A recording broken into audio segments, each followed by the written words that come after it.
I'm Nico Stonework with Lakota West Broadcasting, and I'm here with Coach Tom Bolden. I know you've been waiting for this interview, and so have I, so I'm glad we can finally get it done. Yeah, absolutely. I'm excited to have you guys. Yeah, so my first question, what is the biggest improvement throughout the season that you've seen with the Firebird team as a whole? I think you'd break it down unit by unit to make it the whole, to be honest with you. I think offensively, we've gotten better and better each week from an offensive standpoint. Getting real good quarterback play from Sam. Offensive line has been solid, skilled guys. Having both running backs back healthy has really helped. And defense, they're executing their assignments a lot better. We had a little step back, I think, with the East game and some assignments and things like that, but credit to the East offense was really good. My next question is kind of a goofy one, but do you have any like superstitions or like fun activities you do like right before the game just to hype yourself up? Hey, this is a weird one. I mean, it's not weird, it's whatever. I take a really hot shower before every game. Really? I know that's kind of weird. You're probably sitting there Does thinking, it burn? that's the last thing I thought Coach Bolden would ever. No, I just kind of like, it's just one of those things I've always done. I did it when I was a player in college. I think it just tended to relax me a little bit, but I do have some things. I like to wear the white visor. It's a big superstition for me. You know, certain types of gear and stuff like that. But the white visor is kind of my thing.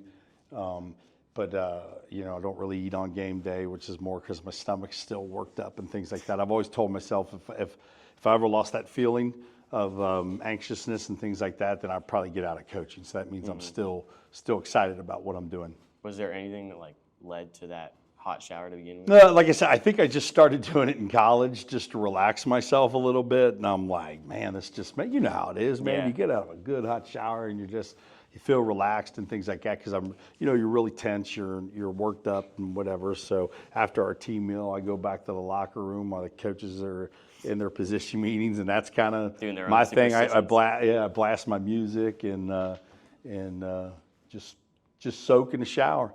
Heck, if we had a tub out there to fill it out, so I'd probably soak in the tub, little rubber ducky and whatnot, and just chill. Okay, well, another question I had was, with your past at Coleraine, what is that like playing them every year? Obviously, you know. It's tough because I grew up at Coleraine, played there, was an assistant coach forever, and then was the head coach for 13 years or whatever. So yeah, no, it's always definitely a little weird. Different vibe, but obviously Lakota West is where my heart is and all my love and things like that. So it's good to hear. But it's so you know, I want to beat them bad. You know what I mean? So, but there is a little bit different vibe with it for sure.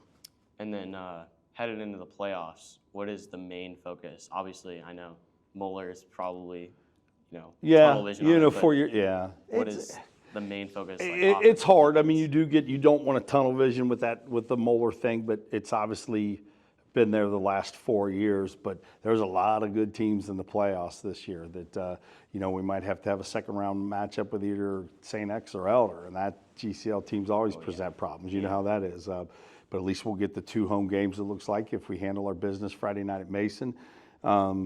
But yeah, no, the thing for that will be, you know, we just got to finish out strong, get better that first matchup that we have, and then stay healthy. That's the biggest thing people don't realize. You got to stay healthy. You got to get lucky. You got to stay healthy. But you know, if we take care of the ball offensively, we don't turn it over, and we do our assignments on defense, we'll be a tough out for people. We'll be tough to beat. Oh yeah, I'm sure.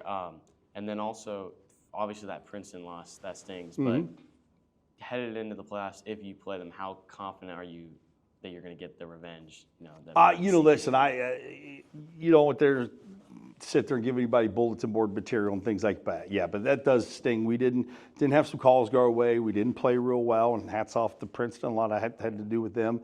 But I do think we're a way different team since then.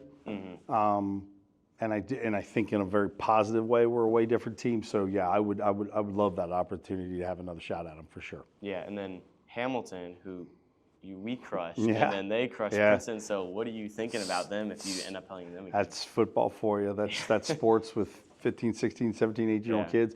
Yeah, it's just some teams match up better versus other teams. There's just certain stylistic, you know, different schemes and things like that. So you know, Hamilton played them really, really tough last year. A lot of people thought that should have won that game, had a really rough call in that game. So I was surprised at the score, obviously, but I thought Hamilton plays them really, really, really well. So maybe not shocked at the outcome, maybe shocked at the final score of the outcome, but yeah, that just shows you how things are. I text the Hamilton coach and told him thanks, because at least if we handle our business, we could share the league title, and winning it outright is what you ultimately want to do. But next best thing, I guess, is sharing it. Mason has a phenomenal defense. So I think they're the 3rd overall defense in the league. So I told the offense, I said, we got to work out for us. And we're a little banged up at some positions. Some young guys are going to, and some other guys, and some young guys are going to have to step up. So,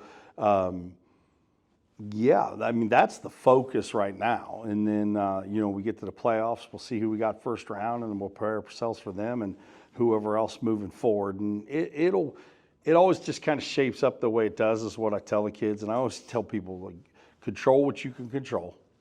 And what we control right now is getting better today at practice, tomorrow, Thursday, and then cutting it loose on Friday, and then get better for the playoffs.